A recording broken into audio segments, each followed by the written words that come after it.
It is 7:02, and I would like to call the regular meeting of Kimberley City Council to order for April 11th, 2022, held here on the homelands of the Ktunaxa peoples. Welcome, everybody. We have a fairly packed agenda tonight, so I would ask everybody's cooperation in moving things along as best we can, including we also have a public hearing tonight, as you saw in the agenda package. So with that, we have a number of late letters that have come in. What I'd like to do first before adoption of the agenda is move receipt of the letters. Councillor McBain moves and Councillor Dallum seconds. Thank you very much. All those in favor? The motion is carried. And with the addition of those late items, could I have a mover to adopt the agenda? Councillor Dallum moves, Councillor Goodwin seconds. All those in favor? That motion is carried. And finally, the adoption of the council meetings of the regular meeting held on March the 28th. Councillor Roberts moves and Councillor Kiddo seconds. All those in favor? That motion is carried. All right, with those formalities out of the way, first major item on the agenda this evening is the public hearing. And I have a few words, formality words to give with respect to the public hearing this evening. So if you will bear with me while I go through that, I will then call on our planning manager, Troy Pollock, to summarize what it is we are hearing about tonight. And then we will get to those that have an interest and something to say. So first of all, I would like to emphasize that this is not a question and answer opportunity. It is a public hearing. And it is specifically pertaining to the rezoning. It's not part of a development permitting process or construction permitting. It's strictly the rezoning. Detailed design and answers to the many questions that folks have as far as the details of the development are part of the permitting processes, such as the development and construction permitting. And planning staff and the developer will deal with those as they move forward and negotiate details throughout the process that arrive at the best possible development for all parties. So with that, having said that, we are going to be hearing submissions by telephone again for this particular public hearing. We are not quite ready to have folks back in our relatively close quarters here in council. So given that we are doing this by telephone, we appreciate your patience as we move fairly slowly through the process to ensure everybody is heard. If anyone is listening via YouTube stream that would like to share their comments on these bylaws, you should call in now, and that number to call is 800-741-7180. And when prompted, enter the meeting number or access code, which is 2490-374-9347. When asked for a password, simply enter the pound or the hashtag symbol. And once you're connected, you'll be able to hear the meeting, but will be muted on hold until it is your turn to speak. If you are listening to the live stream while on the phone, please make sure to mute or turn down the volume on the live stream to avoid causing audio feedback. There is a slight delay. You may let us know that you would like to speak by entering *9 on your phone to raise your hand, and you will know it's your time to speak when you hear that your microphone has been unmuted. We ask everyone for patience. As I mentioned a moment ago, we're going to be moving fairly slowly to make sure there's ample time to switch between speakers. Any person who believes that their interest in property is affected by the proposed bylaw will be given an opportunity to be heard. No one will be or should feel discouraged or prevented from making their views known. Members of council may ask questions of you during your presentation for clarification purposes only. The main function of council members at this hearing is to listen to the comments presented and not to debate the merits of the proposed bylaw or any comments that are presented. You will be given 5 minutes for your presentation. I will call for presentations 3 times before closing the hearing. Once the public hearing is closed, once the public hearing is closed, we'll actually be dealing with this immediately following. Thank you for your cooperation and patience, and I would like to now pass this over to Troy Pollock, our planning manager, to give us the lowdown on exactly what it is this hearing is about this evening. Troy. Yes, thank you, Mr. Mayor. You can hear me okay? We can. Good, thank you. Yes, so proposed bylaw 2715 is proposed to rezone the property located at 455 Phillips Road from the current R3 zoning to the proposed R3B zoning for the purposes of allowing a multi-unit residential rental development. The proposed R3B zoning would allow for a greater number of residential units than the current R3 zoning, as well as provide greater flexibility for site layout and building design. The preliminary plans provided by the applicant for the development show a mix of studio 1 and 2 bedroom suites within townhouse buildings and an apartment building located towards the northern portion of the parcel. And details of, as you mentioned earlier, details of the site and building design, the access and servicing plans, those will be confirmed through review of a separate and subsequent development permit application. That's everything, Mr. Mayor.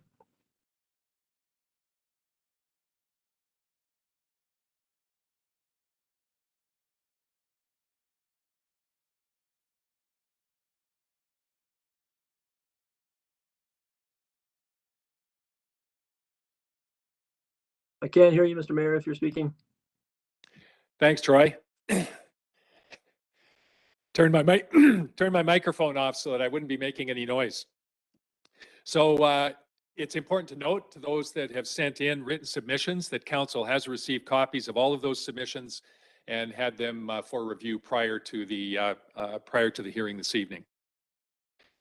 So as I mentioned earlier, you'll be given 5 minutes for your presentation. And what I would like to do now is provide a first call for submissions. Maurice, could you kind of quarterback the calls, please? So, Mrs. Yuko Shimokata, this is your turn to speak. You've been unmuted. Go ahead, Yuko. Oh, hi.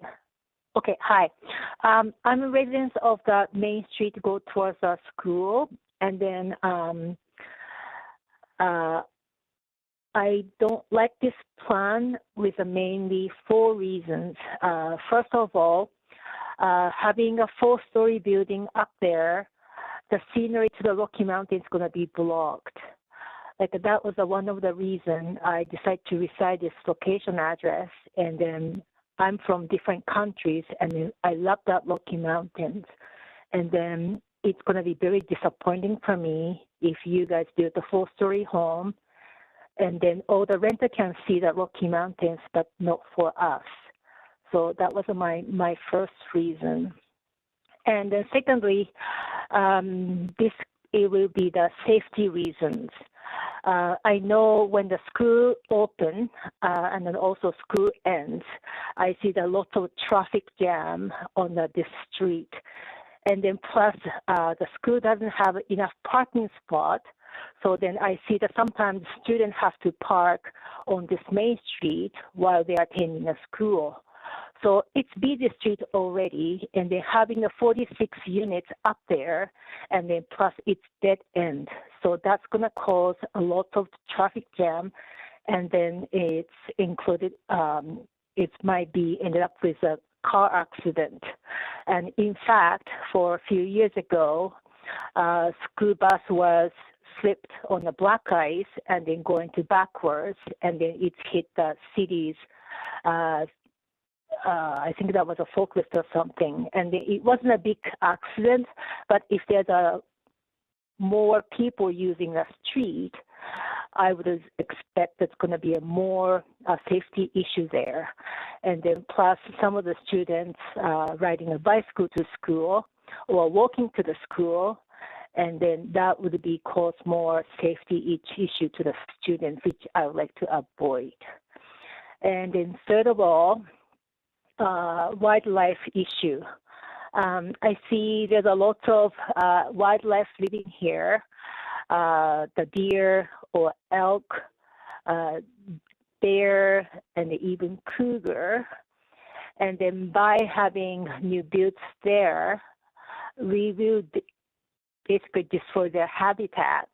And then Kimberley, to me, the Kimberley is well balanced between human life and then animal life. And then a lot of the local residents respect this wildlife. So I'd like to keep that way. And then the lastly, a lot of people say, well, Kimberley needs a housing. But to me, I don't believe so.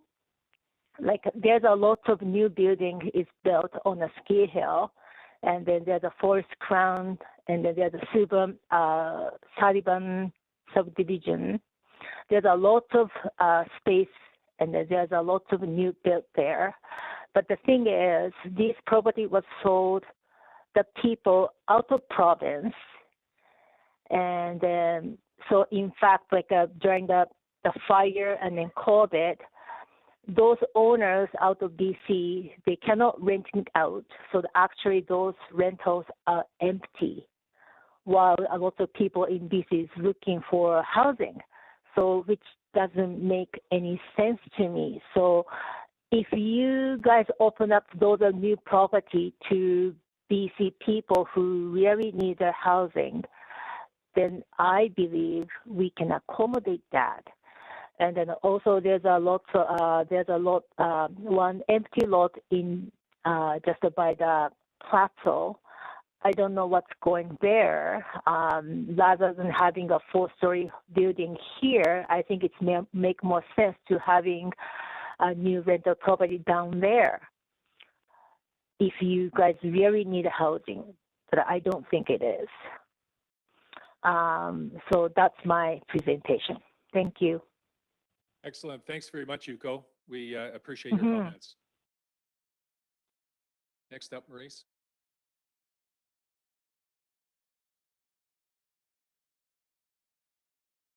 Cal RV from Tribus. You have been unmuted. It's your time to speak. Mr. Mayor, councilors, my name is Cal Harvey. I'm the president of Tribus Developments. During the zoning amendment process, we've talked about Kimberley's housing needs assessment. We've talked facts and figures and statistics. I'd like to shift gears for a moment tonight and start by sharing a little bit about the people who are struggling to find housing in Kimberley. Tribus owns a rental development up at town site.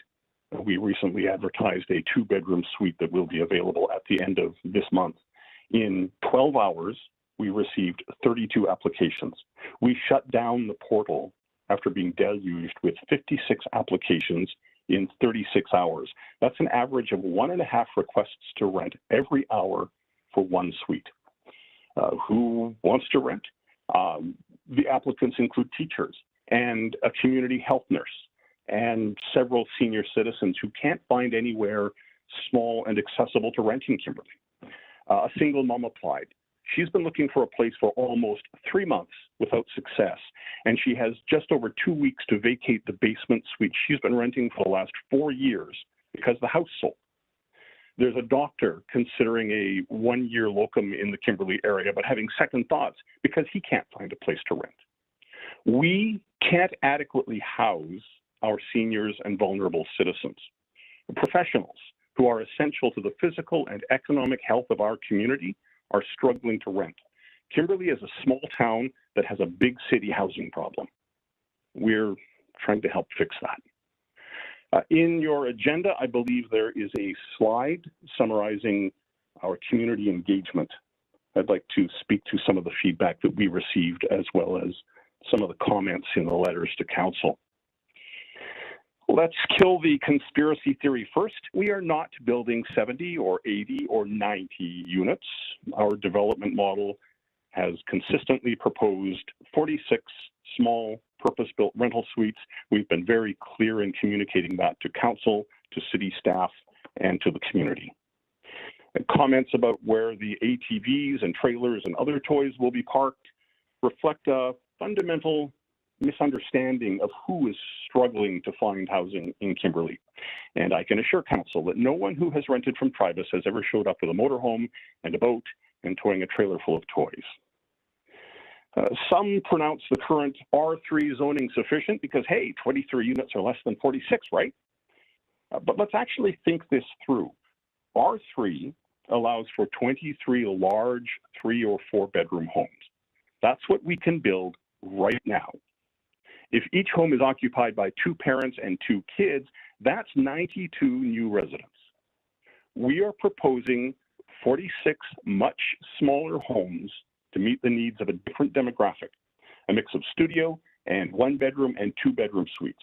So if we assume that 2 parents and a child live in the 2-bedroom units, a couple lives in the 1-bedroom unit, and the studio suites are occupied by a single person, that's 82 occupants.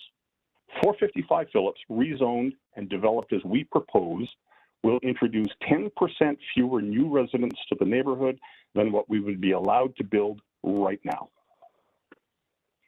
I've answered a lot of development-related questions over the years, but where will you put your snow is new. To satisfy those with a snow fetish, there's a figure on our summary of public engagement showing ample room for on-site snow storage. Traffic, yes. The neighborhood streets are narrow and they get busy at the start and end of the Selkirk High School day. But for the other 21 hours of the day, the area is relatively calm. There is no through traffic. And I empathize with the residents who vented about speeding and those darn kids with ends who ignore the stop sign, but those are traffic enforcement issues. Those aren't land use issues. We welcome a fulsome discussion with council about traffic during the development permit phase. We will share with you the research showing that vehicle ownership rates for purpose-built rental developments are less than half of those for single-family homes. We'll discuss how Tribus reduces vehicle dependence by incorporating ride sharing and e-bikes and mobility scooter storage into its projects. We work very hard to accommodate and encourage alternative forms of transportation. Finally, some food for thought. As we sought public input tied with traffic, as the #1 question asked was, how do I get my name on a rental waiting list? I think that speaks for itself. Sorry, Cal, you got 30 seconds. I'll just say that 455 is pedestrian friendly. It's adjacent to a school. It's 300 meters from the plaza. It's 285 meters from a transit stop. There is no better property in Kimberley for a purpose-built rental development. And we would ask the council approve our rezoning amendment and let us get on with building some much needed rental housing. Are there any questions? No, that's cool. Thanks very much, Cal. Appreciate your presentation. Next up, Maurice. The next caller is Anne, and I could not get your last name when you first called. So if you can repeat your full name, that would be appreciated. You're now unmuted and can speak. I believe that's me, Ann Willems. Can you hear me? Yep, we can, Ed. Spell your last name, please. Willems. Thank you. Go ahead, Ann. You're okay. up. The gentleman just suggested that it's pedestrian friendly. It is not on the streets. There are no sidewalks. There are very many blind intersections and quite steep hills when cars have to stop in the winter and then they can't get going because of the ice.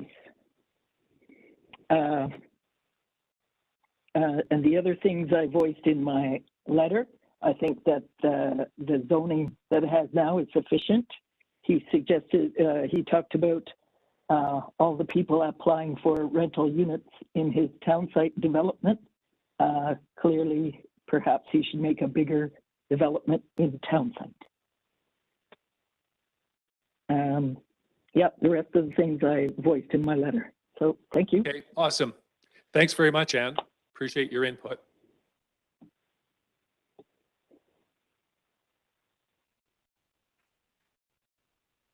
Next caller is Brett Luker.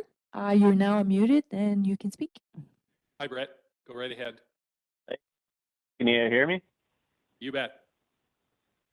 Okay, I'd just like to kind of reiterate the fact that Anne brought up the pedestrian traffic and the no sidewalks, and also how Cal had brought up that this is a senior citizen friendly space. It's a pretty steep hill to be walking to and from the bus stop. It's pretty far for a senior citizen to be doing that. And I want to bring up the fact that it's like 46 units. There's only 49 houses on this hillside. So saying that the development will not have a significant change to number of residents, it's doubling the amount of units up here. Plus the small apartment building that is already up here. So same thing. I think the R3 is sufficient. And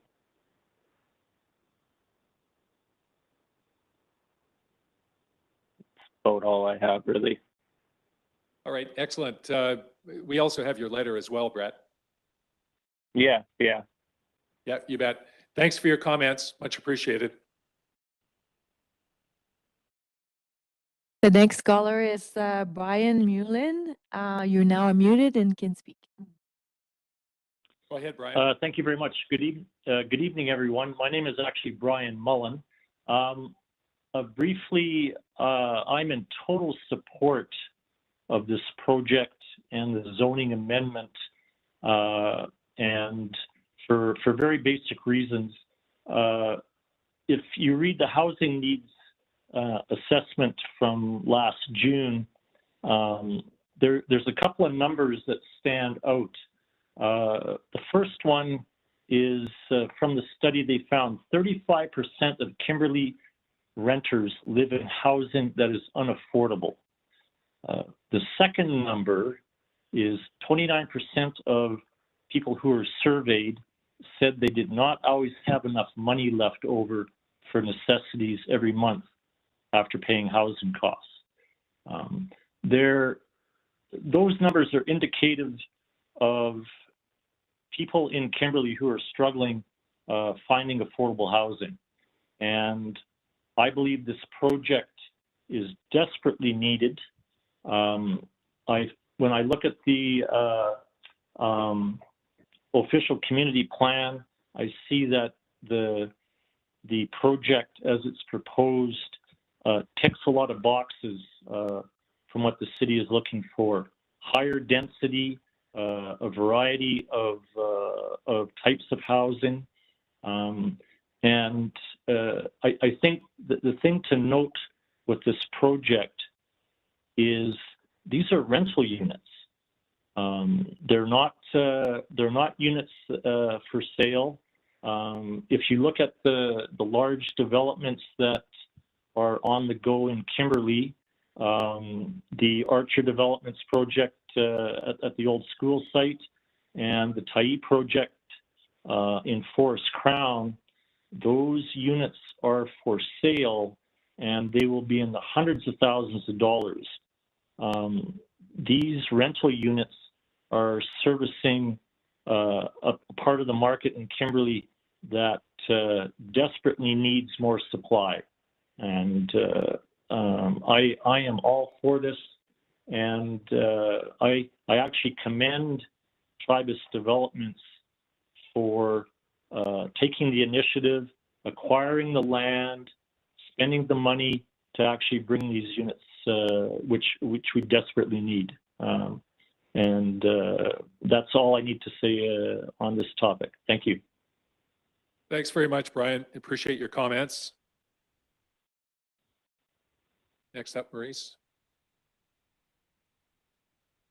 The next caller is Melanie, and I'm sorry I couldn't get your last name. So if you can state your full name, you're now unmuted and can speak.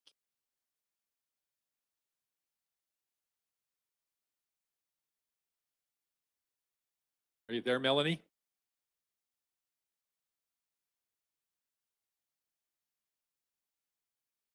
Last call, Melanie. Let's take the next caller and come back to Melanie if if she manages to get back on.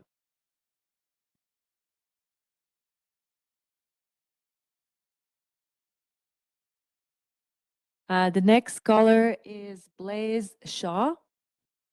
You're now unmuted. Good evening, Blaise. Hi. You're up. Hi, it's Good actually evening. Blaise. Can you hear me? Yes, Hello? we can. Yep, we're here. Okay, great. Go ahead. Okay, so to add to my letter, I had another thought. I think that one of the main reasons Kimberley is having such an issue with rentals and housing is that the absolutely uneven Airbnb situation. We have too many Airbnb rentals in Kimberley that people can make more money doing a nightly rental than they can doing a monthly rental to people. So, and I just think that that's not well monitored in Kimberley. And I know that there's been issues with, you know, how do you monitor that? But I think that's one of the main issues. And Yuko touched on the issue up at the ski hill, that there are a lot of condos sitting empty. And, you know, the comments from Cal Harvey and the other gentleman who, I don't think he lives in our neighborhood. I think that, you know, if you actually live in this neighborhood, a lot of us moved to this neighborhood and bought in this neighborhood because it's a very quiet neighborhood. And yeah, you know, doubling the population is going to absolutely change it. And the safety reasons are huge for me. I have kids who are now a little bit older, but when I moved to the neighborhood, I had them in buggies, and there's no sidewalks. Walking on the streets in the wintertime with the huge snow banks is so incredibly dangerous. And I've been absolutely terrified at times walking with my children, and I'm still nervous with them having to walk to school. Yeah, it's not friendly for the elderly people at all. They're, you know, an elderly person, 80 or 90 years old, isn't going to be going up and down those treacherous stairs. And there's no room to walk in the wintertime at all. So that doesn't make sense for if you want to be a walkable community and environmentally friendly. I think that's all I really have to say. Yeah, so I'm totally not in favor of changing the zoning. It is not a high density area. It's a quiet neighborhood, and the zoning should stay as it is. Thank you. Thanks very much for your comments. Really appreciate it. That was our last caller. We're gonna go back to Melanie. Yeah, Melanie, are you on the line? Hello? Yeah, go ahead, Melanie. Can you give your last name first, please?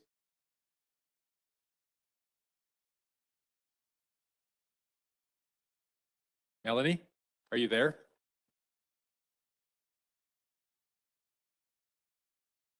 We cannot hear you. I'm not sure if you can hear me at all. I don't know if you might have mute on. Be on. Oh, you're back? Hello? Yeah, Melanie, hi. Yep, sorry. I don't know what's going on. I haven't done anything. We don't do this. Hey, no Hello? problem. Yep, you're here, Melanie. What is your last name, please? It's Coshley. Poshley. All right, Melanie, thanks for that. Go ahead, you're on. Hello. Our major concern, we sent 2 emails to City Council. Our main concern is for safety and transportation.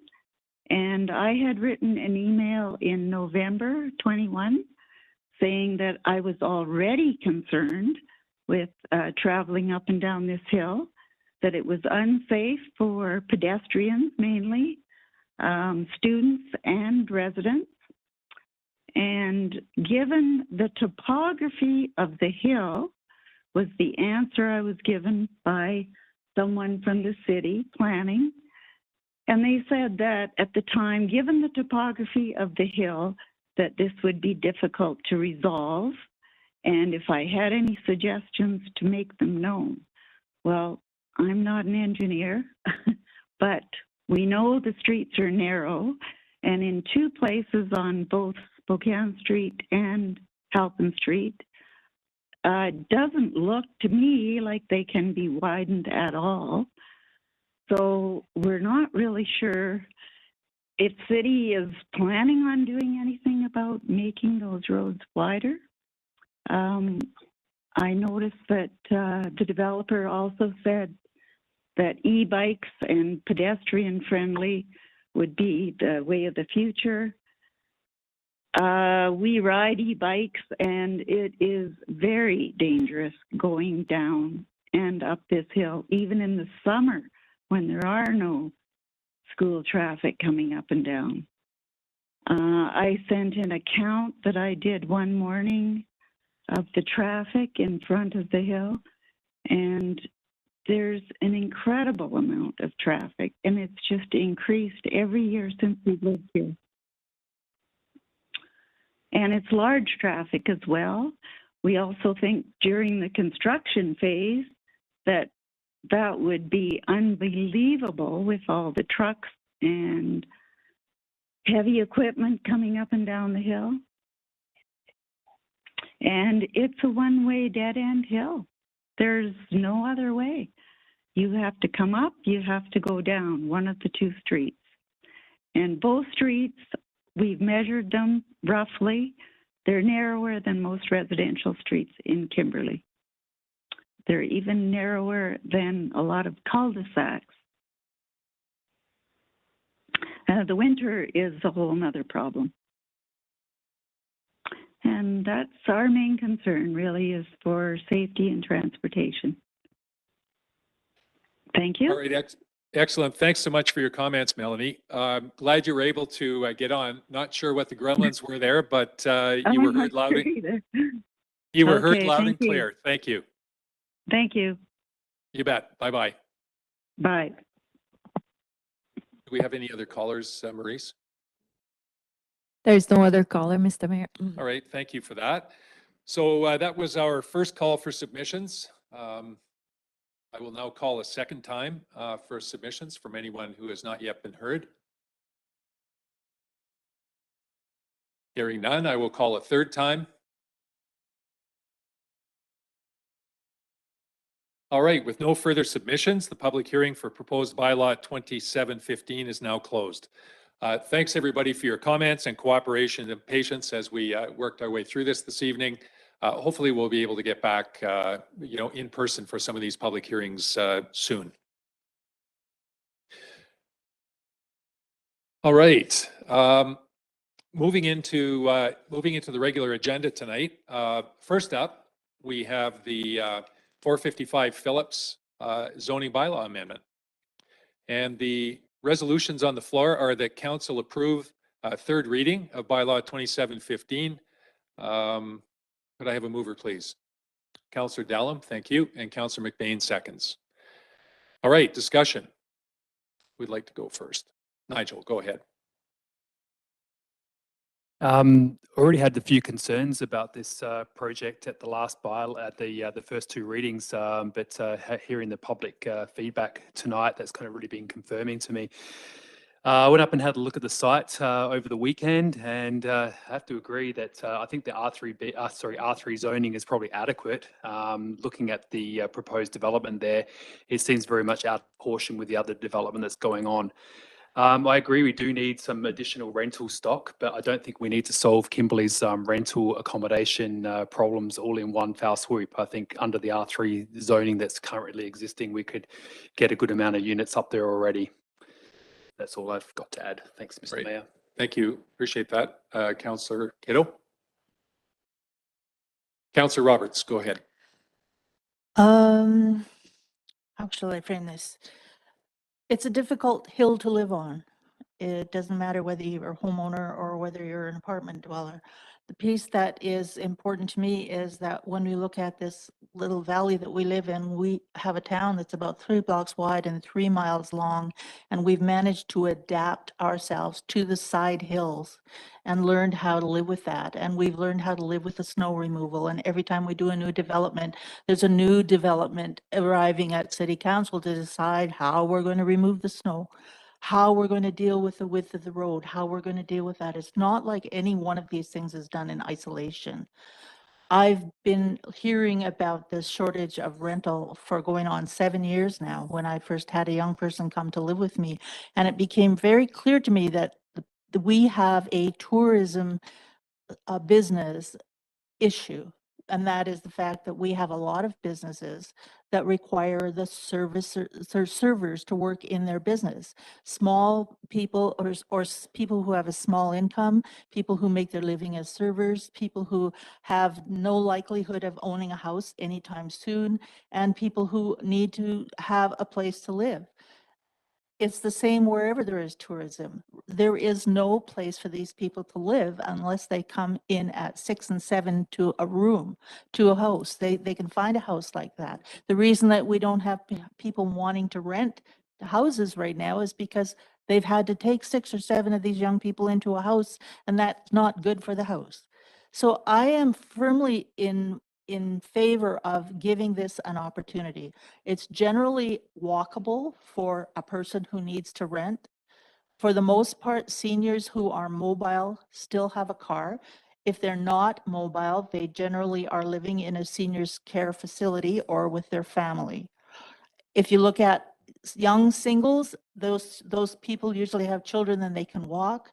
I lived in Lois Creek my whole life. It's very difficult to walk in Lois Creek, but there's never been a sidewalk in Lois Creek since it was built up in 1950. Somehow or other, we all survived. We all learned when the cars came, you moved to the side of the road. Sure, it's scary sometimes, and sure, it's dangerous, and sure, there's a lot of snow, but life goes on. And if we don't give people a place to live, we may as well just shut down business as we know it here, because it's going to become undesirable, or else they'll be living in their car down there beside the river. And so I firmly believe that this is the direction that we need to take. I think that we can look strongly at what we can do about traffic. Maybe we need to slow things down. That's up to operations to come to some conclusions with that. But those are side issues that need to be addressed, and they can't be the reason that we stop the meaning of what it is to live in a tourism community. All right, thank you for those comments, Councillor Roberts. Councillor McBain. Yeah, without waxing too much nostalgic, I have a lot of agreement with what Councillor Roberts said. As somebody grew up here in town, you know, she makes a lot of good points. There are a lot of challenges with living up by Selkirk, but hasn't changed a whole lot in a long time. Traffic has been challenging there. I used to drive to school. I used to have to wait to make the turn off the highway. It's a pain in the butt. Still is. So I think if anything, what this development is highlighting is that you know, we do need to think a little bit more broadly on how to get people potentially down that hill in a different way, whether it's, you know, improving sidewalks or whatever, or even looking at alternative solutions. I mean, you know, there is a slope cut on the one side of Selkirk Hill that comes down by the ballpark. You know, there is opportunity there that could be taken advantage of for an alternative way of getting down the street, right, the back way. So, you know, I'm, you know, and I don't mean to sound unsympathetic to the people. I mean, those concerns and fears of walking down a steep hill in the snow are completely legitimate. I understand that. I've done it. I get it. But like I said, it hasn't changed for a long time. Now, what we're proposing here is a change. It is an increase in traffic.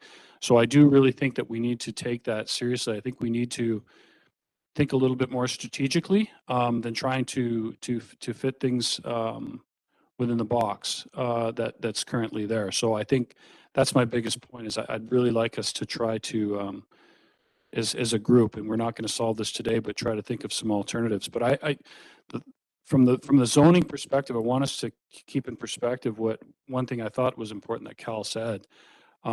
If we didn't change the zoning amendment right now, and you know, somebody did come in there and just want to build a whole bunch of single family homes, it could potentially be actually more people than, you know, changing this thing. So, you know, whether the zoning changes or not, there could be more people there regardless. how it is now or changed. So, you know, in a lot of ways that point is a little bit moot. But I am really sympathetic, and I do really think that we need to think seriously about how we move people around in that area, because that is completely completely a legitimate concern, and I appreciate all the people that that have made those comments because they're valid. Thank you, Councillor McBain. Councillor Dallin, go ahead. So I have the similar bearing of the engineering mind, and that caught my attention that the proposed change would potentially be 10% fewer people as outlined in the design. Regardless of the zoning, whatever goes in there has the same height. So it doesn't matter which zoning we go with, the same height is involved as a potential. Student street parking obviously has no bearing on this particular location. It's not something that is going to be solved one way or another with this.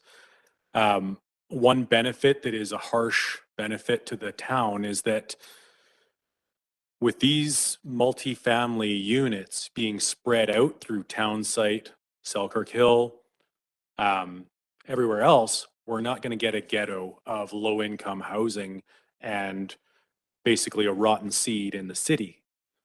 Having diversified housing throughout the city is going to be a better benefit to the community as a whole, in my mind. You know, my brain went immediately to problem solving the road thing as well. And there's two roads, one goes up, one goes down, and you have a curb for pedestrian traffic. You know, nobody's going to like if those are one way each. That's going to be a challenge. I don't work for the Deer or the Cougars, so regardless of the zoning, units can still go in here and displace the wildlife. We do have management over the Airbnb situation. That is a document that is active. So that's one thing that you know, is being dealt with. The biggest conflict that I've kind of heard versus read is the elderly issue. You know, we don't want to put elderly up there. We don't want to put elderly up there. And yet, you know, I see that there are elderly there, and there are elderly aging in place there. They're in the houses that they built. So that's one piece. Again, if we don't adopt this, the traffic is the same thing. It's still an increase of traffic. The parking spaces is a difference of 4. You know, the zoning, I don't see where going with the zoning change is less beneficial than what we have right now. What we have right now will have a greater impact on that location. In my mind, that's just with the numbers and everything. That's what it appears to be. Thanks, Councillor Dallin. Appreciate the comments. Councillor Goodman. Yeah, I hear what everyone's saying. I think we do have some real issues on Selkirk Hill, and some of those issues we probably need to give some thought to, whether we zone it one way or another, this particular thing. I too had the idea of making Halpin one way up with a pedestrian walkway on one side and come back down to Phillips to Spokane. And it would be inconvenient, but it would be safer. I don't know, we may have looked at that. There may be other reasons to reject it, but that's not really focused on this development. I could live with the existing zoning. I think a smaller development might be more appropriate for the neighborhood. But I also see the need for affordable housing for renters in Kimberley. And I think I could probably live with the new zoning as well. I think we're going to have a hard look at this in the development permit stage. I'm not sure there's quite enough parking. I'm not sure if all the units being proposed will be built or if we'll have to modify it a little bit, but that is for down the road. I think by agreeing to this zoning, we allow for possibilities and which possibilities actually unfold will depend on how we deal with it further down. But yeah, a lot of the concerns that people have raised are concerns that will be there no matter which way we zone this. And we need to give some thought to what we can do about those, regardless of the zoning. So that's it. All right, thanks very much, Councillor Goodwin. I have just a couple of comments to add, trying not to duplicate what has been said already.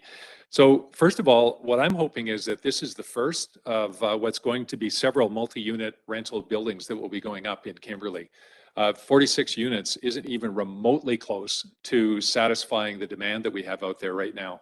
The city is growing at a rate of between 1.5% and 2% a year. That represents approximately 150 people net per year. It's a very manageable growth rate. It's not like it's exorbitant, but at the last census showed that the average house in Kimberley had 2.1 people.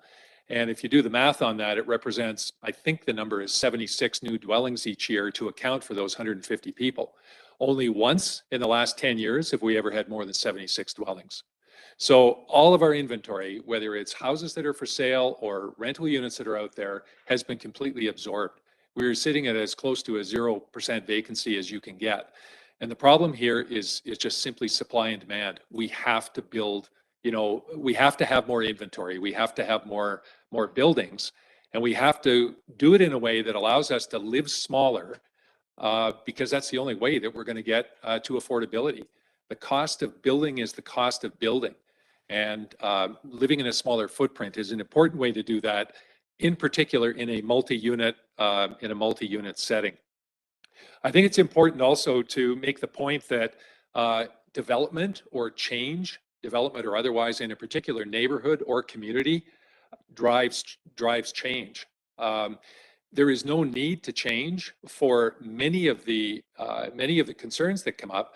I mean, heavens, we have concerns that come up when single family homes are being developed, and we're looking at setbacks and relatively minor things compared to what we're talking about with a multi-unit residential building. And what happens when that development is considered for a neighborhood is that it changes the way staff look at the requirement for services, especially services like snow clearing and other services to service a particular neighborhood. And as staff have outlined in the staff report, these are well identified, they're well known, they're well understood, and work still needs to be done on exactly how that's going to be addressed.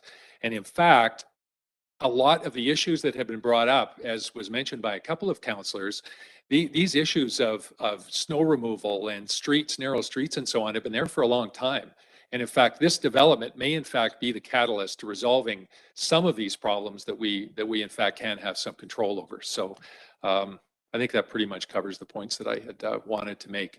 But emphasizing again, this is the first of what we hope will be several of these in the community to be able to add the kind of inventory that's going to keep rents down for those that wish to rent, and to help take the upward pressure off of the homes that are being sold in the community as well. Councillor McBain. Yeah, I just wanted to make one more point to it, kind of more about the kind of the not my backyard issues. I really have to say that I think the town, we've kind of spread the love around a little bit. When you think about it, when you go back to what Councillor Roberts had brought up, we're both town site folks, and I left town for quite a while, but town site changed quite a bit. I mean, there was a lot of senior housing added up there, Sullivan Landing. We look at what's going on down in Black Bear right now. A lot of change down there. Larchemont's added new units. Marysville has added a ton of units. It's really has been peppered around, and this is kind of the first time this area up near Selkirk has been affected. So I guess my point to the folks that the quiet neighborhood argument, I get it. It makes sense to me, but you're not alone. Is my point. Every neighborhood in our community has been affected in some way within the last 25, 30 years. Some new development has come along, and you know what?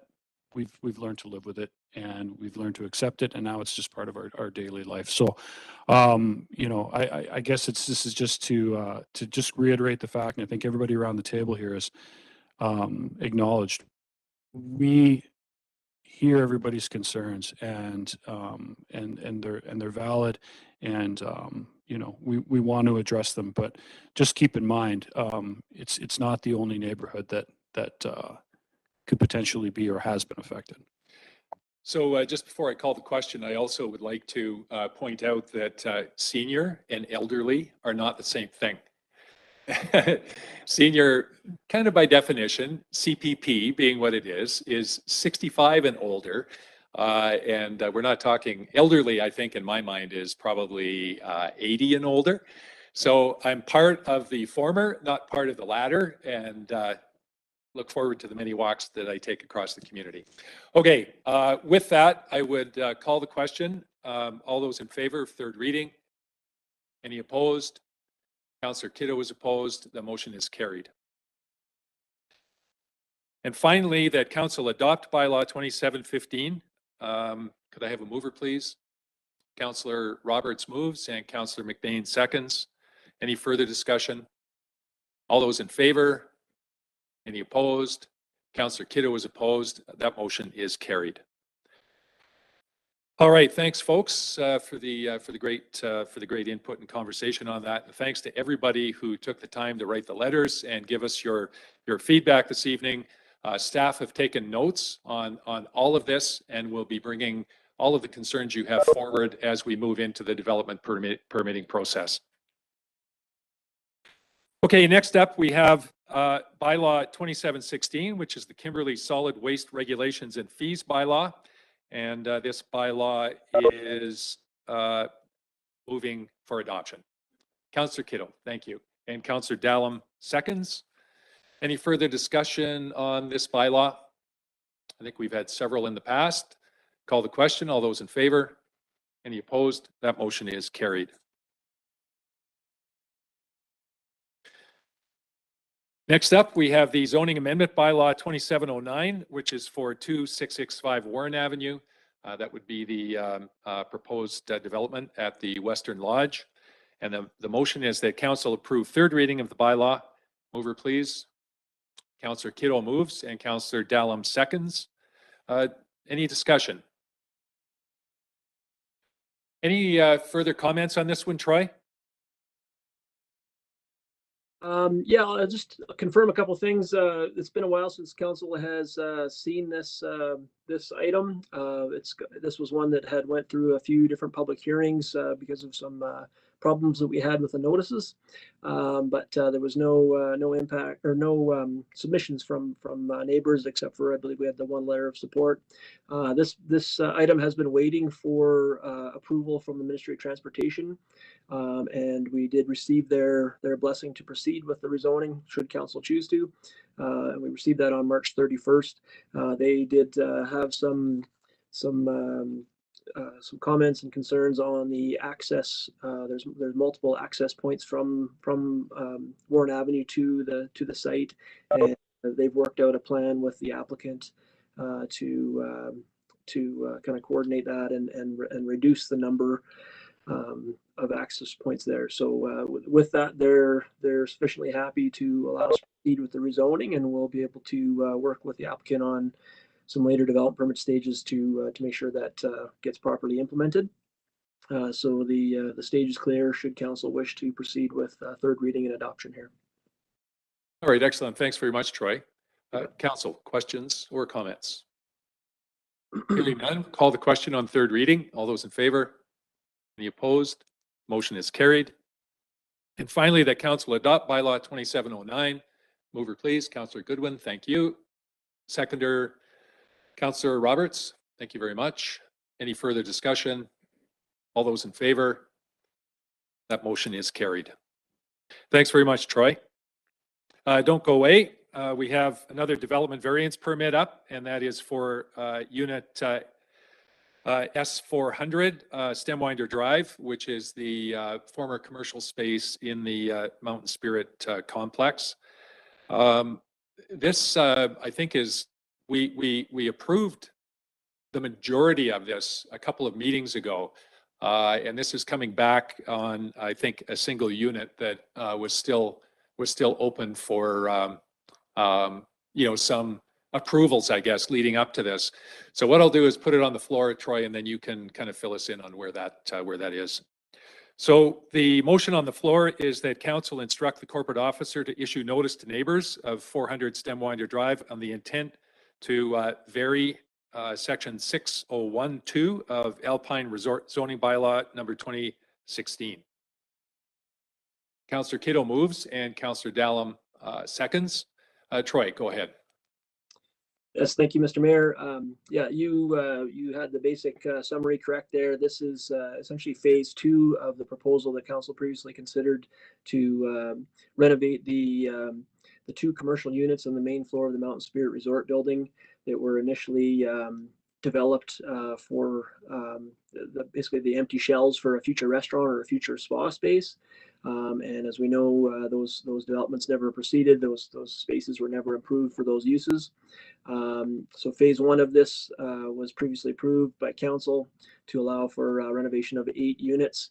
And the second phase is to complete that floor plan with the addition of 2 more accommodation units and a small office space that will, I believe, be used within the resort use itself to some degree. I think they have some options on how that will exactly be used, whether it's a common kind of shared office space or whether it's you know, kind of part of the lobby function or something to that effect. So, the main part of this application here is to vary the parking requirement for those additional 2 accommodation units. Given their size, they would trigger the requirement for 3 more spaces to be provided on site. And this variance would allow for that parking requirement to be relaxed or waived and not hold up the development of those accommodation units for the parking. All right, excellent. Thanks very much, Troy. Yeah. So, any questions? I think we did talk that one out a while ago. Call the question then. All those in favor?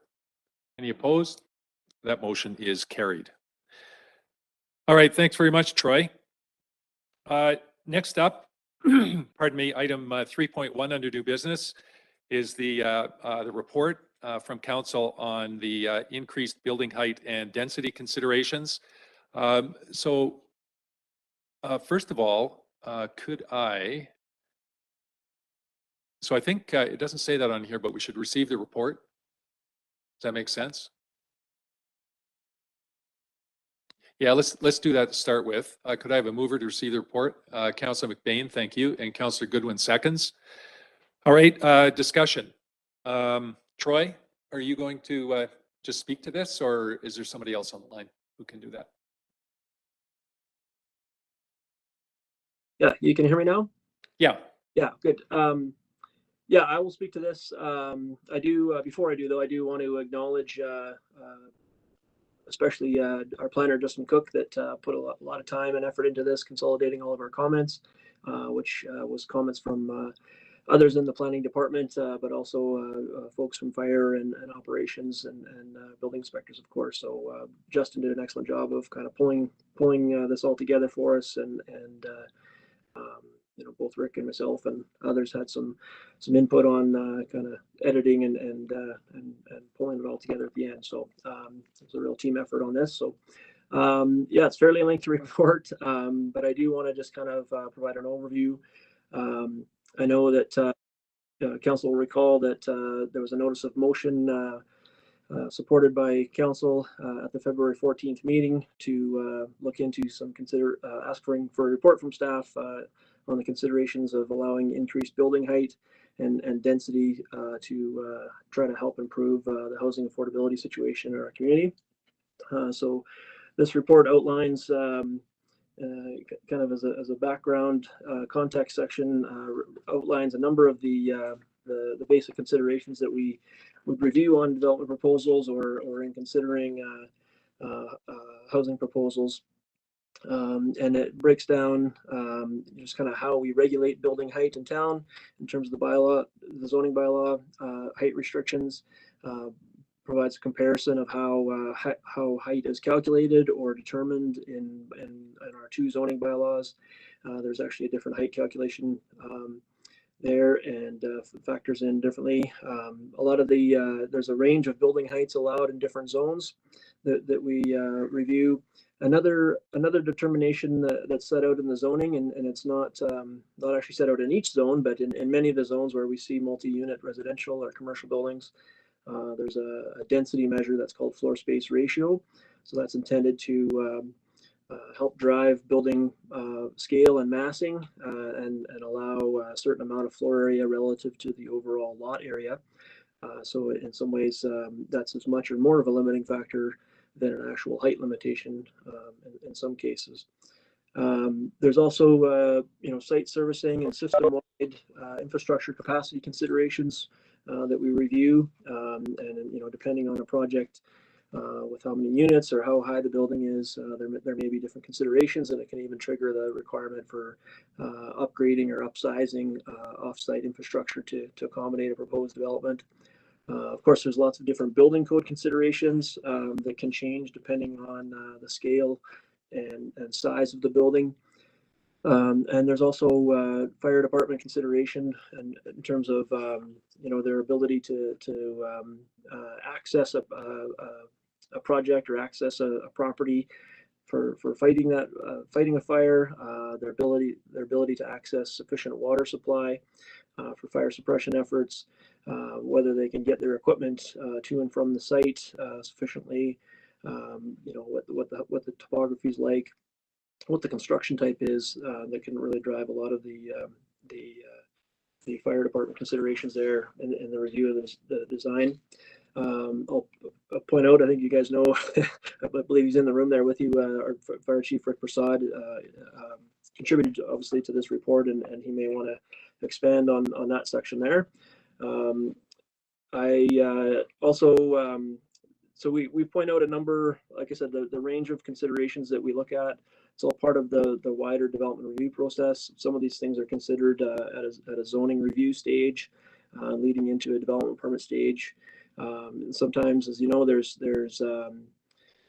variance considerations, or part of the zoning amendment is intentionally considering different zoning to allow, it might be for different height or different densities, different floor space ratio, different amount of units, different flexibility and planning on the site, so different setback requirements, all that have different influence and implications on what the scale and massing and how many units and how a site might function with a proposed development. We're pointing out in the report there that that there's multiple ways to consider adding density and trying to achieve improved housing affordability in the community. We can certainly increasing building heights one of the options. Although there's different height limitations within different zones in the community, there's some fairly kind of standard heights in most multi-unit residential zones, or mixed-use commercial residential zones. And it's possible that we can certainly look at some potential zoning changes to allow for some general height increase in that. But one of the sometimes it's really important that we review those things on a bit more of a case-by-case basis, or in terms of areas that do have existing capacity or different existing conditions that really makes it easier or most efficient for providing water and sewer, or providing fire fighting capacity. Another way to think about that, and this is something that certainly we've been doing a lot. I think some of the comments earlier in the meeting spoke to that, how we've been really distributing some of that density throughout the community. Well, more can be done in that regard. I think we can look at opportunities to open up other opportunities to make better use of our existing sites that have existing services and existing servicing capacity. Allow for more moderate density in more areas of the community, which help reduce the number of potentially contentious zoning amendment proposals or variance proposals if we look at opportunities to amend there's multiple zones or multiple areas of the community to allow for additional density. And we're not talking a high number of multiple stories, but just if an area allows for 1 or 2 units now, maybe there's a way to allow for additional secondary units, or a 3-plex or 4-plex. We can put some kind of different expectations in there for, if it's a larger site in an existing neighborhood, allow for additional units, or if it's a single family zone only, that maybe there's provision or capacity to allow for at least a secondary suite, something like that. And that's really a way. One of the terms often used as a gentle density, or certainly just in many ways it's still on the low end of the scale of density, but allows for some more moderate.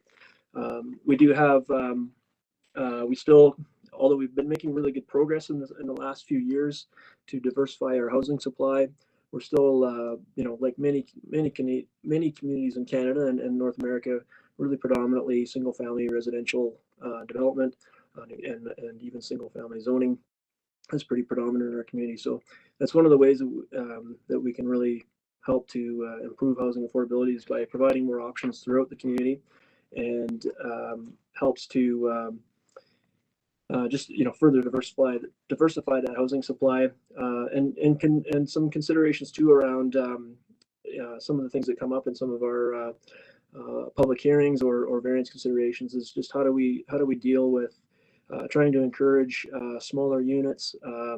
We've seen a lot of development in recent years, a lot of building permit activity, a lot of planning applications, but we still predominantly see 3-bedroom units being proposed, whether they're low density, single or two family housing. But even in a lot of our multifamily projects, there's still a lot of at least 2-bedroom or more, but most often they're 3-bedroom or greater size. And the housing needs assessment did point out that we really do need to see more of those smaller units, those single bedrooms, 2-bedroom units, or even studios in many cases there. So, and it doesn't always have to be an apartment style or townhouse style. It can be, just allowing, think about how many, single family homes or duplexes there are where there's probably capacity to allow for an accessory unit there. And that could be a very small unit for a single person, maybe 2 people. But there's just so many units, so many opportunities that way. So yeah, our recommendations there are to give council to give direction for us to give some further consideration to possible zoning amendments, and possibly some other bylaw amendments as well might factor into that. For for example, a few years ago we did modify the water rates bylaw to allow for a reduced rate for secondary suites within homes for their water bill. And there's other aspects of municipal bylaws that might be needing to be reviewed to make sure we're trying to allow for a greater supply and variety of housing types and sizes in all zones. And also those opportunities where we can amend zoning ahead of time to allow for some increased floor space ratio and some building heights. That factors in all of those considerations to some degree in advance. There's always going to obviously be the detailed review needed at development permit and building permit stage. But there's opportunities there where within mixed use and multi-unit residential zones that we can probably allow for some increased density there. Again, with consideration to where we might have limitations on fire flow capacity, or just general water supply, sewer supply concerns. That's a lot of information. That apologize for the rambling there, but I did want to. I think it's an excellent report that the team put together, and I really wanted to provide council with a good summary of that. So yeah, thanks for that, Troy. No, it was not rambling at all. I think when I put that notice of motion forward, kind of not being anywhere near an expert at this, it was the height that was the motivation for it. But what I've learned and what you have reinforced is that it's really a balance of many different requirements that go into determining what works best. And I mean, multi-unit residential, I think Colette Manor might have been the last apartment block that was built in Kimberley. I'm trying to think of something that might have been newer, and Colette Manor was 30 years ago. I mean, it's been a long, long time since there has been that type of building going on. So it's no surprise that, you know, it's a change that, you know, that folks are looking at. And it just seems appropriate that we go back and take a look at recommendations that that you and staff may have. So with that, what I would like to do is to get the, can I do these two together, Maurice, or should I do them separately? You have a preference? Separately? All right, no problem. So the first, I'm sorry, you still have to receive the report for information on the table. oh, we didn't have the vote on that. Okay, my apologies. We have moved receipt. All those in favor? That motion is carried. The next on the floor is that council direct the manager of planning to undertake a review of zoning and other bylaws and propose amendments to improve housing affordability by the items noted in the resolution. So moved. Thank you, Councillor Goodwin. Councillor McBain seconds. Further discussion? All those in favor? Motion is carried. And secondly, that council direct the manager of planning to undertake a review of zoning and other bylaws and propose amendments to establish requirements for new multi-unit residential developments as outlined in the further resolution in the report. Councillor Dallum moves and Councillor Roberts seconds. Further discussion? All those in favor? Motion is carried. Go ahead. Troy, I just am absolutely flabbergasted at the complexity of this situation as it's been expressed in this document. I really thank you and all the team, and especially Justin. It's made it abundantly clear, which sometimes just surprises me in this business. But you guys just did an amazing job of presenting that in a way that allows us to move forward, and good luck with coming up with some new ideas. Thank you. Thanks, Councillor Roberts. Okay, next up is under new business. Item number 1 is the update on the resort development strategy for 2022-23 and 2024-25. The motion on the floor is that the staff report on the RDS be received. Councillor Kiddo moves and Councillor McBain seconds. Discussion. Scott. Yes, thank you, Mr. Mayor. We were notified on March 25th that we had just over a month to have meaningful consultation with the tourism economy and entire sector. Rather than spend a lot of time engaging with the other 13 RMs on trying to change the ministry's mind on this, I'm more interested in expediting these projects and supporting the resort economy, which has taken a beating over the last 2 years. We've reached out through Engage Kimberley. We've got some ideas rolling in from residents. We've got stakeholders from RCR, the Chamber, Tourism Kimberley. So we're making headway on the report. I just the way the timing happened, I wanted to make sure council is aware this was happening. Your residents as well. So if you have ideas, please let us know. We have just over $420,000 to spend in the next 3 years. Over 70% must be spent on infrastructure, and up to 30% can be spent on ongoing program services, administration, that sort of stuff. Some good ideas rolling in. We did meet last week. I think the stakeholders were really happy to be part of the conversation, which hasn't always happened in the past. And we're making good progress on it. We should have a report coming back to council on the 25th and be able to meet the ministry's mission impossible to submit it by April 30th. Excellent. Not the first time you've had to put a cape on. It's actually been quite fun to work on. Yeah, it's excellent. It's not so bad. Just had to put a few not so fun things aside. Thank you, Scott. Pardon me. Council, any questions or comments? Nigel, go ahead. Thanks a lot, Scott, for putting that together. And I'd like to thank the Tourism Kimberley team for getting together on short notice to throw some ideas together as well. I think I just want to put forward some of the stakeholders' frustration about the this process and how quickly it all comes about with not a lot of time for meaningful consultation. And let's hope for the future that we can come up with a better mechanism so we're not kind of caught on fly by this way.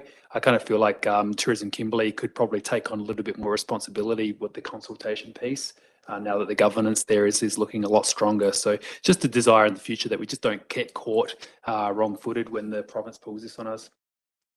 Go ahead.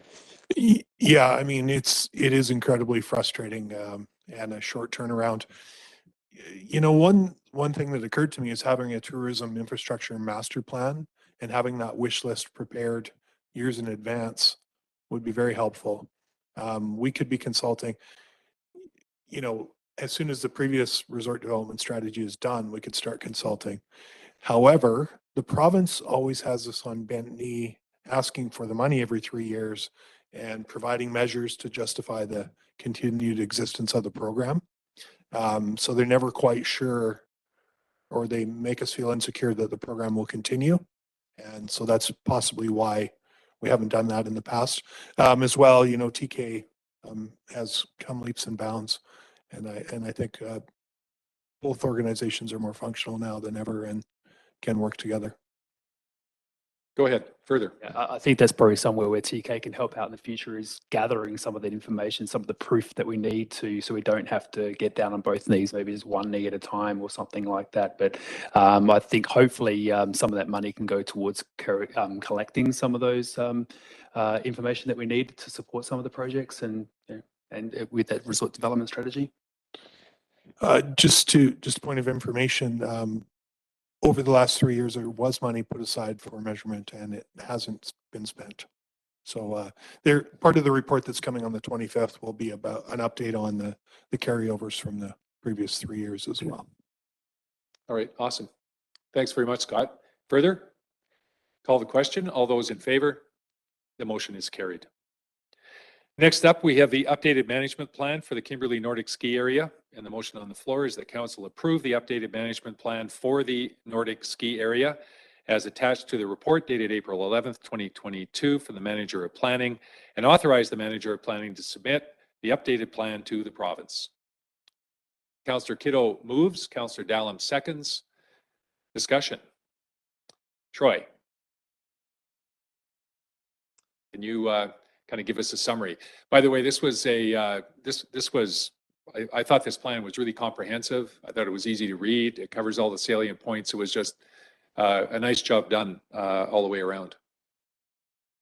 Yes, thank you, Mr. Mayor. With that, I'll try to keep it brief. This is kind of a regular update, I guess, if you will, or the first update in a while, though. The last update to the management plan was 2011. And I will give credit to Dan Clark of the Kimberley Nordic Club and the Kimberley Trail Society as well. Ryan McKenzie also helped some role, and Scott, of course, as well, and others at the city here had some input into it as well. Sorry, Chris Mummery especially also had some input on this. So this is, like I said, the last updated plan is 2011. That was when the license of occupation for the Crown land that makes up most of the Nordic Club was up for renewal. And that license was renewed for a period of 30 years. So it's not up, we're about 10 years into that. So it's, but it is timely, I think, to look at a review of the management plan, make sure that all of the stakeholders are on kind of the same page about the short-term direction for the Nordic area, and also an eye to the longer term there too. So I think they did a good job of proposing, or outlining some of the initiatives that they're planning for improving the trails and the facilities at the Nordic Club, both from a winter use and a summer use perspective. And that's obviously where the Kimberley Trail Society had a big role in that part. And again, like I said, an eye to some of the longer term. So one of the often talked about things is the parking struggles they're having with all of the success they've had in the last few years of their growth in the membership and the use of the facility. And they've got some short-term proposals on how to try to address some of that, as well as some longer-term plans that need some further planning and consideration there. So the plan doesn't tie anybody's hands to anything specifically or give outright permission to proceed on any particular aspect, but it does certainly set a good foundation for all the stakeholders, and most importantly keeps the province up to date and in accordance with our license of occupation requirements there. So with council's approval, we'll get this submitted and on to trying to implement those initiatives. All right, excellent, Troy. Thanks for that summary. Councillor Goodwin. Yeah, there's a lot of, it's a great report and there are a lot of great things in it, but I really don't think we need more pavement in nature, and paving the 3-kilometer and 6-kilometer loops would be, for me, very appalling. I spend a lot of time up there and in the summer, and really don't need pavement back into Ikers Landing and beyond. So I can't actually support the plan if it's going to have paved trails running back into the Nordic Trail. So I'll be voting against this. Nigel, go ahead. I will vote for the plan because I think the paving is very much long term, but I don't really support the paving. I think I know why they want to do it. I think the roller skiing for all year round would be a great amenity, but I'd be very concerned to see blacktop running around there as well. But I would like to highlight, I'd love to see what they've come up with the parking plan, and giving up a little bit of the space there and working with the city is much appreciated. Also, the plans for expanding the hut and providing an outside toilet throughout the whole year would be a big amenity as well. So I applaud the work that's going up there. Yeah, but I do share those concerns about a paved trail. Thank you, Councillor Kittle. Further? All right, call the question. All those in favor of receipt? Those opposed? Yeah, we're just receiving it. Are you in favor or? Oh, I'm okay. Yeah, we're just receiving. We're just. The motion is to approve the updated management plan. Oh, okay. My apologies. Thank you for that eagle-eyed piece of feedback. Okay, so it's not for receipt, it's for approval of the updated plan. It's got draft written on it, so I got sidetracked a little bit on that one. All those in favor of approval? Opposed? Councillor Goodwin is opposed. That motion is carried.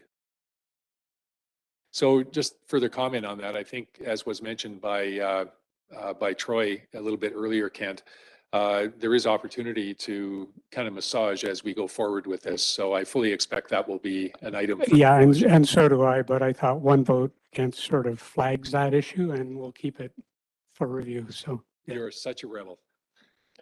Thank you. Okay, that motion is carried. Next up, we have the first quarter building report. And this is for receipt. Councillor McBain moves and Councillor Kitto seconds. Any discussion, Council? Troy, did you want to make any comments? Sure, if I may, I just wanted to, I'm sure as everyone's noticed, added a few new charts to the report this time around. Something I've been giving some thought to for a while. Council's used to seeing the latter portion of this report. That's our regular quarterly building permit report. But I've added in a few charts that displays some of that building permit information in a little bit different way, and provides a little bit more of a kind of the trend line there. But I've also added a chart, and that's the first one, the planning application fees. And so this is in a sense new information for council, although you will have seen some of this through through some of the other financial reporting through over the past couple of years. But this unfortunately we don't have a great way of kind of quarterly tracking the planning permits, planning applications. That's things like zoning amendments, development permits, subdivision applications, variance applications.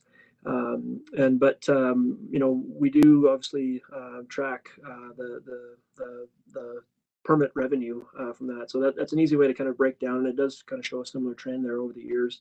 And lo and behold, this year, the first quarter is quite a ways ahead of the previous few years. You'll see we were really busy on the planning front last year in terms of application revenue anyway. And I think even some of the activity at council meetings will speak to that.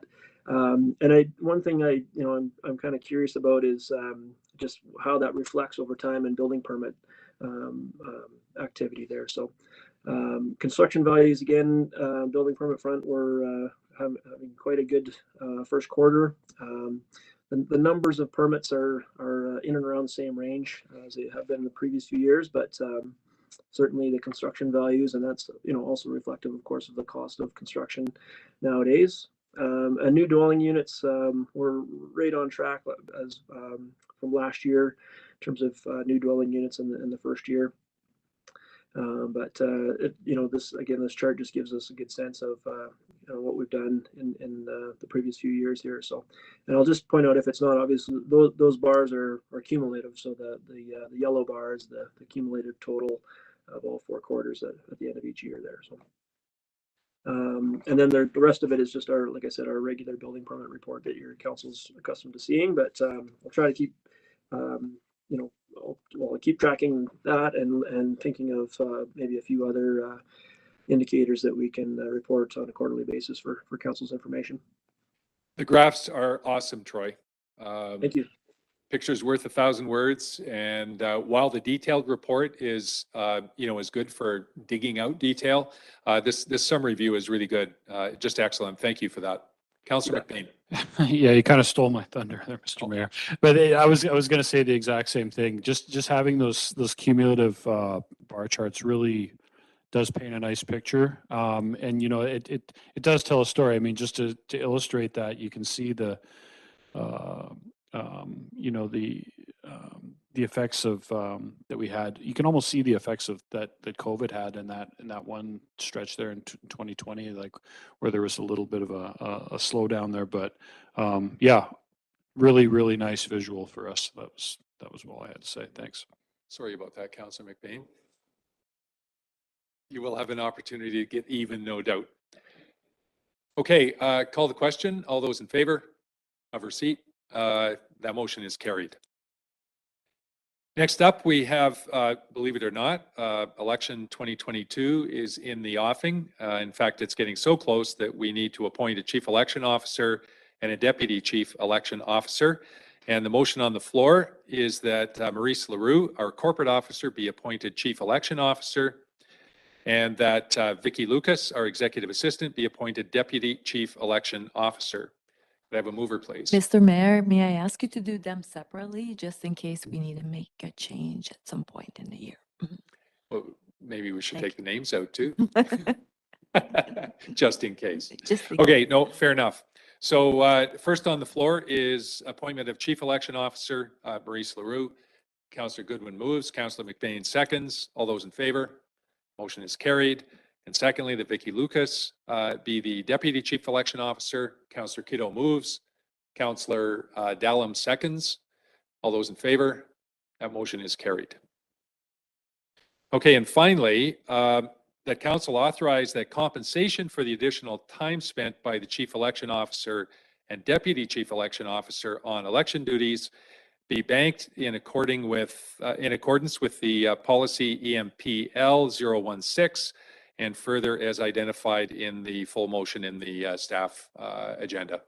Councillor Roberts moves and Councillor McBain seconds. Discussion?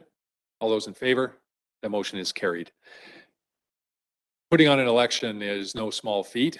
It requires a lot of time and attention, and the amount of time that will need to be put into this is going to be significant. Best of luck, Maurice, with your journey. Okay, check run. We have a couple of check runs that culminate in $269,810 to be approved as paid. Motion, please. Councillor Roberts, thank you. And Councillor McBain seconds. Do we have anything in here to identify as out of the ordinary? No? Councillor Roberts? Call the motion. All those in favor? That motion is carried. Okay, we have one other piece of correspondence, and that is the email from Bev Middlebrook of Spark Society for Youth. Move receipt. Councillor Dallum, thank you. And Councillor McBain seconds. All those in favor? That motion is carried. And there is a potential action on this item as well. Has council read that? Go ahead, Councillor Goodwin. So I would ask Pam or Maurice, is there any money left in our community grants fund? Pam? Hi, Councillor Goodwin. We have $800 remaining in the discretionary fund. Okay, thank you. And that's as of when? For what period is that, Pam? The full 2022 year. Okay, so we're pretty much subscribed. Yeah, that $800 is remaining. Yeah. Further comment, observation? Do we have some direction? Councillor Kiddo? There was no applications made for the previous rounds of grants? Apparently not, no. Yeah, I'm not sure. It didn't, Yeah. Go ahead, Ken. So that the discretionary grants we usually hang on to give out to like athletes going on trips and things like that, and we have a fair bit of the year left in front of us. So just a comment. Hi, sorry, I can interject a little. We do have a separate fund for athletes in that individual travel expense grant. Okay, thank you. Yeah, my mistake. And I could certainly send the application her way and then bring a report back to council with the application attached and exactly what it is they're looking for. Yeah, so the problem with that is that pot, tends to get used up as we go through the year. For athlete travel outside of the jurisdiction. That's a different funding stream. We have $2,000 in discretionary funding that we are eligible to give out, and then we have $1,000 in individual and travel expense grants. Okay. Council? I'd really like to help them out, but it's just difficult, when we've set a grants policy, we put a deadline on it. If we keep on entertaining grants throughout the year, the policy becomes kind of moot. So as much as I really want to support the youth centre, I think we should be sticking with our policy, as hard as that might be. Further comment? Council in agreement with that? You can voice a different opinion by putting a motion on the floor. Okay, so hearing none, we've moved receipt and we'll move on.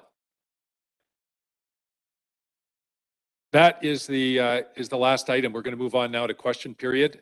And this is for members of the public who have been watching live on the YouTube channel. You have an opportunity to call in and make comment on anything on the agenda this evening, but only things that are on the agenda. That number is 800-741-7180. And the meeting code, when prompted, is 2490-374-9347. So while we're waiting to see if we have any callers calling in, we'll do the mayor and councillor items. Councillor McBain. Start us off.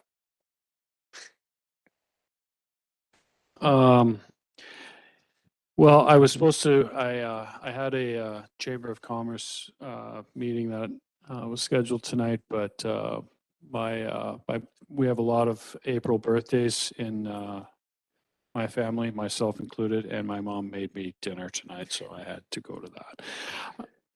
Yeah, it's tomorrow. This is a lot of information. I know. Sorry. Well, I was going to report on the chamber thing, but it kind of got kibosh. And I'll let Kent provide an update on the health center. We just had a meeting just recently about that. I did want to say though, as the snow melts, and I give this rant 2-3 times a year, we have sidewalks, or sorry, we have crosswalks in town. And I find them to be ignored in a lot of ways, especially by the post office and by the Sully. And I would I would hate to see an incident happen. It pains me to see our citizens, young and old, ignore a safety feature that's about 15 paces away from the post office when we could adequately use that instead of trying to walk across traffic. I'll throw Marysville Falls in there too. That's a pet peeve of mine. We have crosswalks in town, folks.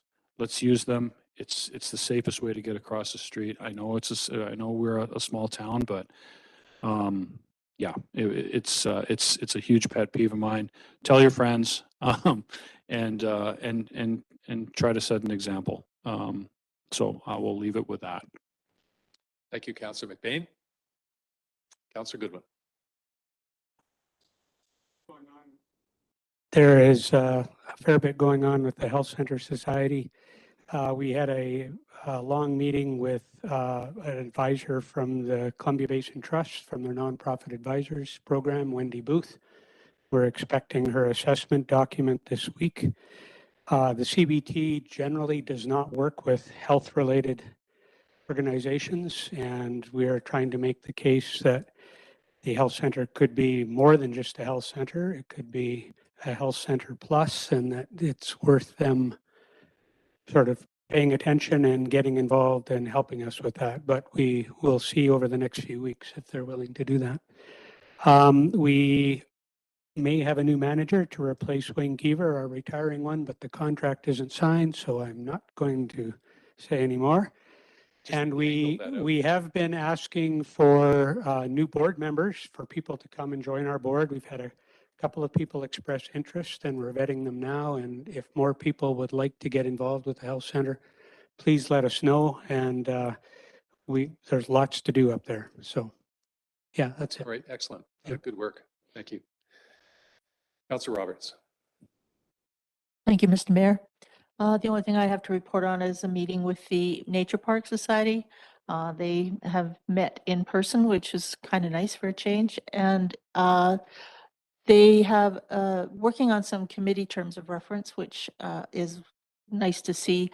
Also, they're ready to order some brand new maps. They have renamed a couple of trails. The names should be on the new maps, we're hoping, and so the committee is getting that together, getting the mapping already. They put their trail maps in various places around the community so that visitors to the community have ready access to the trail information. So that should be forthcoming in the next, before the season begins. All right, excellent. Thank you. Councillor Kittle. I mentioned earlier, thanks, Mr. Mayor. I mentioned earlier that TK got together for an impromptu meeting to decide how we could spend some RMI funds. Some pretty wild and wacky ideas out there. It was quite a fun meeting, but I think the ones that really struck home was the bus service and trying to expand that somehow, or maybe a regular route around Kimberley. But it was an interesting discussion, and I hope you got all that information, Scott. And just on a social note, I went to the Key City Theatre on Friday night to the jazz concert, and just remarkable the talent in Kimberley and Cranbrook. The talent of the musicians was just awe-inspiring, and also quite just nice to be out again. Really good to be out again. Here. And I'll spruik the Selkirk Spring Concert on Wednesday night, which none of us can make because we'll be in here. But anyone else who can make it, try to get along.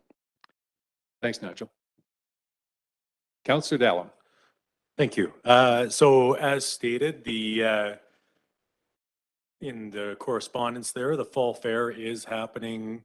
Sorry, I'm mixing up my things. That's Marysville Days. The Fall Fair is also happening this year.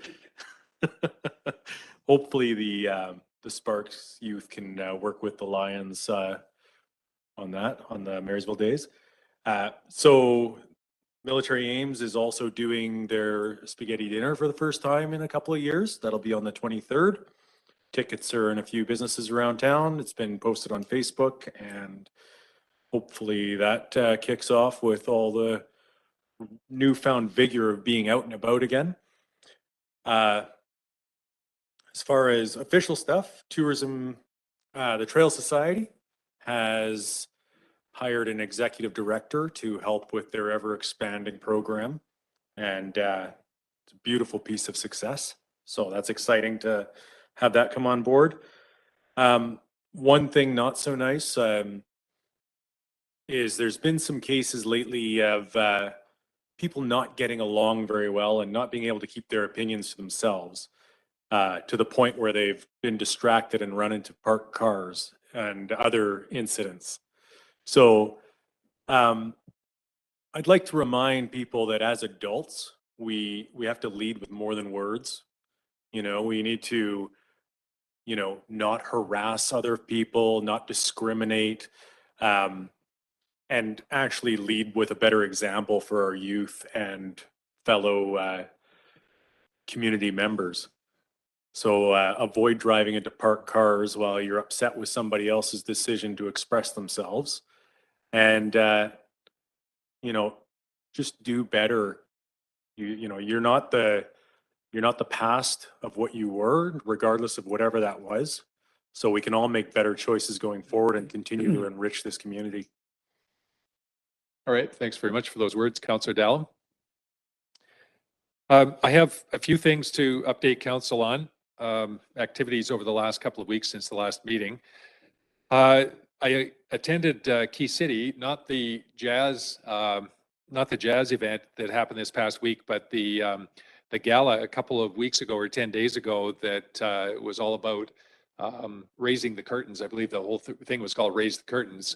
The new curtain and other renovations have been completed, and I was able to go and represent the city of Kimberley, who is considered a major donor and a major sponsor for Key City Theatre, along with the city of Cranbrook and a couple of other major sponsors. It was awesome. I can only say, you know, we had a good time. I also had an opportunity to go over to what was previously known as Kimberley Building Supplies. It's now officially the home center. Meet the new owner, the managing partner for the home center, and they plan to not make many changes out of the gate. Basically, change the name. The banner is now up, and they want to just modify over time. And it's primarily a building center, you know, to deal with contractors. So it's not expected that there will be any, you know, any conflict or overlap with the current home hardware that we have in the Platzel, which was awesome. I had a meeting with Paul Vogt, who's the president of the College of the Rockies. Paul and I get together periodically just to chat about Coder and Kimberley and needs for our town and the community. Always a pleasure to talk to Paul. He's a very forward thinker, looking for ways to engage the college, you know, with not just the community, but the region. Scott and Troy and I had a meeting with BC Transit. Our goal was to, along with Cranbrook and Kimberley with BC Transit, our goal was to get the commuter service between here and Cranbrook on their radar screen and to try and push forward for an expansion of that service. BC Transit kind of had other ideas for what their priorities were.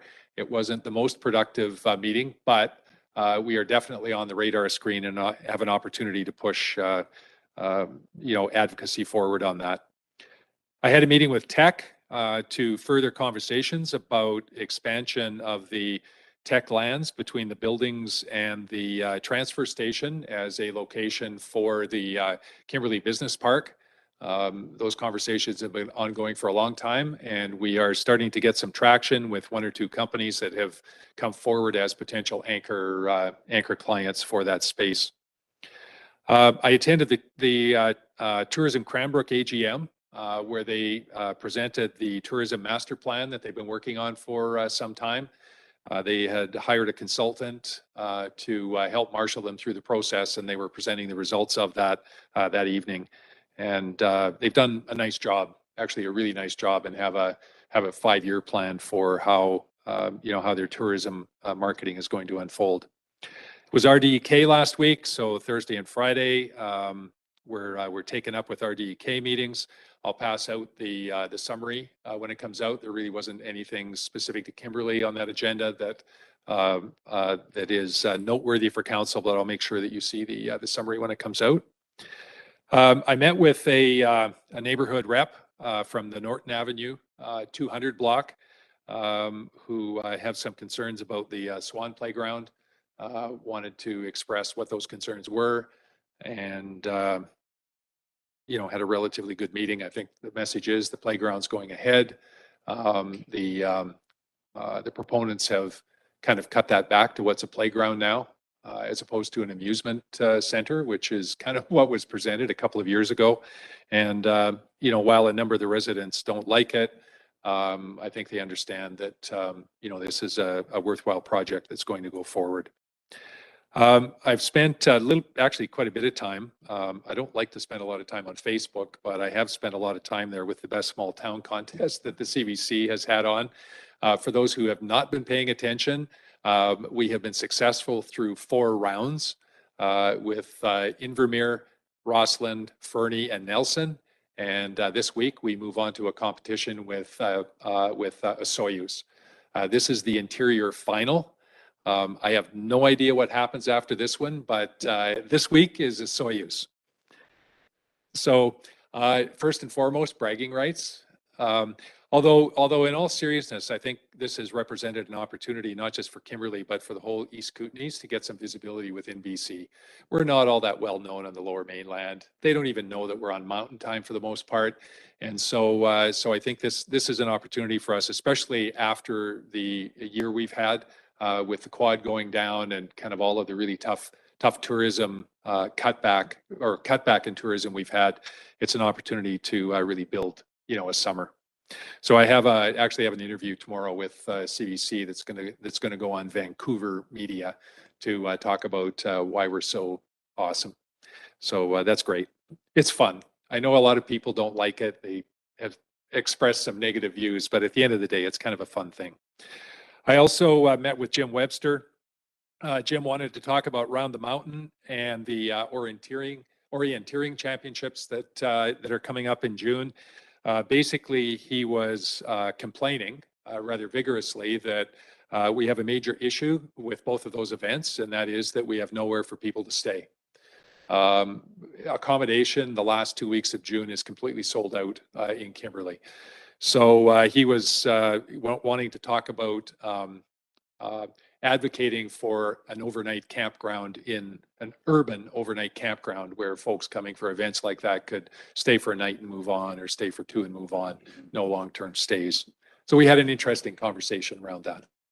Go ahead, Ken. I have 13,000 square feet of empty upper floor at the health center if they just need it for a few days. So unfortunately, I think I'd define that as an encampment. I'm not sure that would be good, but I will let Jim know. Thank you. And that's pretty much it for me. Okay, Maurice, any callers? We have no callers for question period, Mr. Mayor. Okay, thank you. So we do have an in-camera, a couple of brief items this evening. So if I could have a mover to move to in-camera. Councillor McBain, thank you. And Councillor Dallum seconds. All those in favor? All right, we'll take a minute to shut down YouTube and then move on to in-camera. Thanks, folks. Appreciate your time this evening.